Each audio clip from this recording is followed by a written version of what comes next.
इकबाल और आप देख रहे हैं हाई टीवी। नाजरीन, मेरा आज का मौजू है कायदे आजम खुश या ना खुश। किसी को है तो होता रहे, मुझे तो जाती तौर पर कोई शक शबा नहीं कि कायदे आजम पाकिस्तानियों की गालिब अक्सरियत की महबूब तरीन रहनुमा हैं और हम में से अक्सर इनको अपने मुल्क के लिए आइडियल तस्वुर करते हैं और करना भी चाहिए। अस्करी भाई इनके मिजाज पर 24 घंटे ड्यूटी संभाल रखी है। सुबह शाम वहाँ ताज़ा दम दस्ते सलामती देते रहते हैं, यानी कि पाक फौज दिलो जान से कायदे आजम और इनकी तस्वुरात को अपना आइडियल तस्वुर करती है।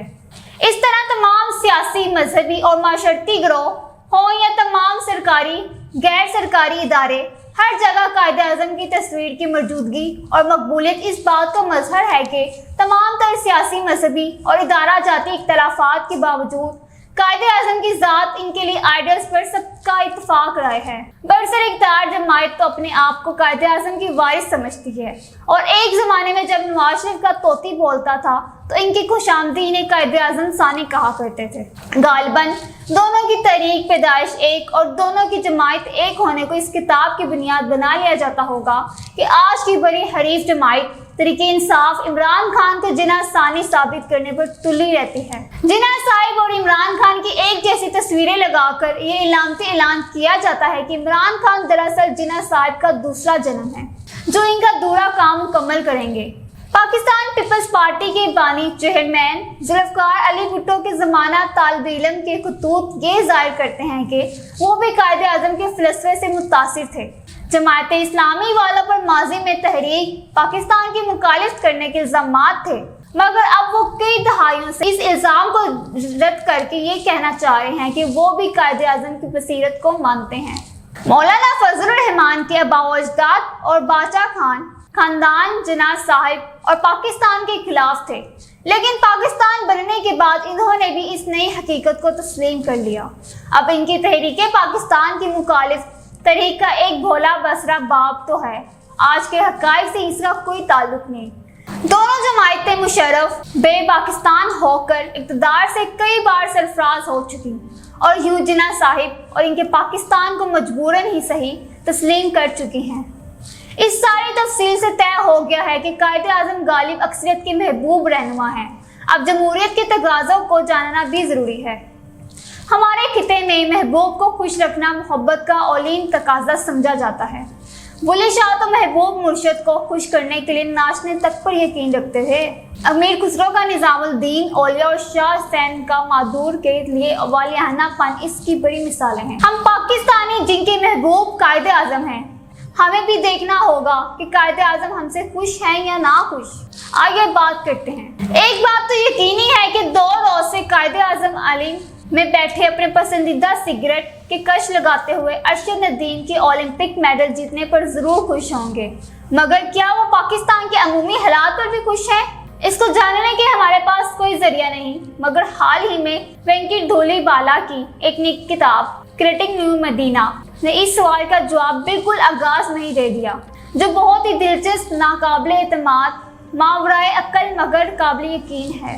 नकल कुफर नाबाशिद धोलीबाला लिखते हैं, मैं ब्रिटिश लाइब्रेरी के इंडिया ऑफिस का कागजात देख रहा था कि मुझे एक गैर मुतवक्का दस्तावेज मिले।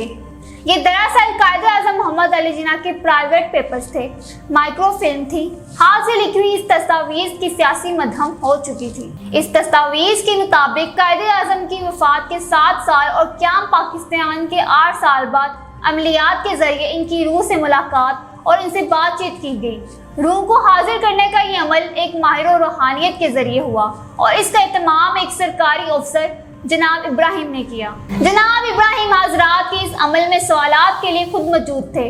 माहिर रूहानियत ने कायदे आजम से इनकी सेहत और हालात के बारे में सवाल किया तो उन्होंने बताया कि वो एक बड़ी रोशन जगह पर मकीन है जहाँ पर हर तरफ फूल ही फूल हैं।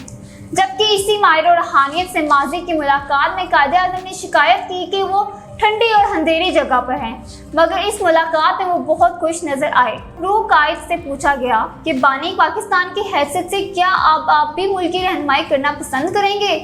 रूह ने तल्खी से जवाब दिया कि अब पाकिस्तान की रहनुमाई करना या हदायत देना इनका काम नहीं, और साथ ही कदरे अफसोस से कहा कि वो अक्सर पाकिस्तान के हालात की बुरी तस्वीरों और वाक़यात का मुशाहिदा करते रहते हैं।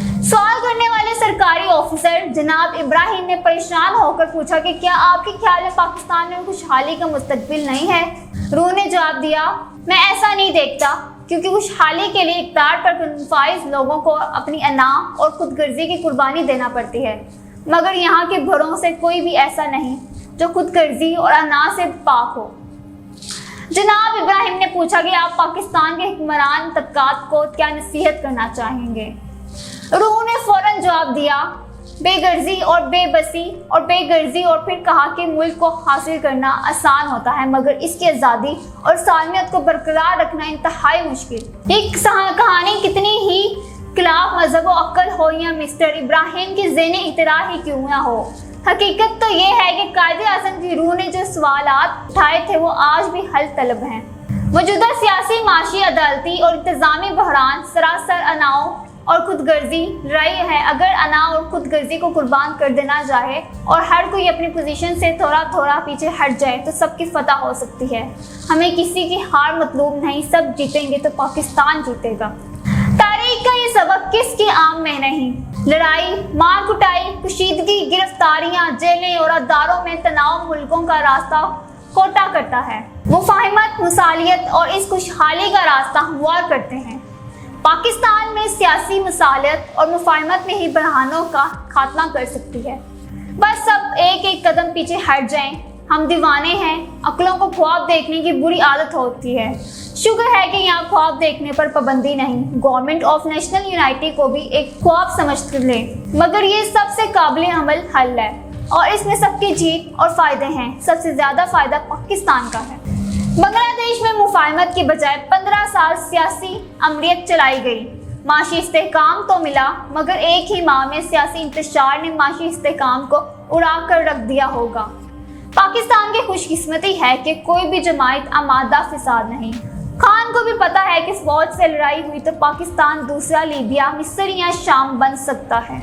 मेरे ज़ाती ख्याल में महमूद अचकज़ाई बड़ी मातदिल और काबिल कबूल सियासतदान हैं। इन्हें इत्तेहादी कौमी हुकूमतों का वज़ीर आज़म बनाया जा सकता है।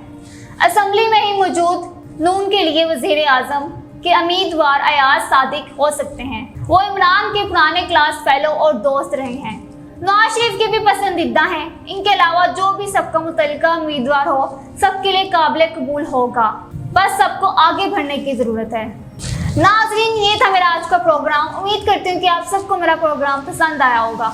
इसी के साथ अपनी होस्ट अलिशा इकबाल को दीजिए इजाज़त। मिलते हैं अगली प्रोग्राम में, तब तक के लिए अल्लाह हाफिज़।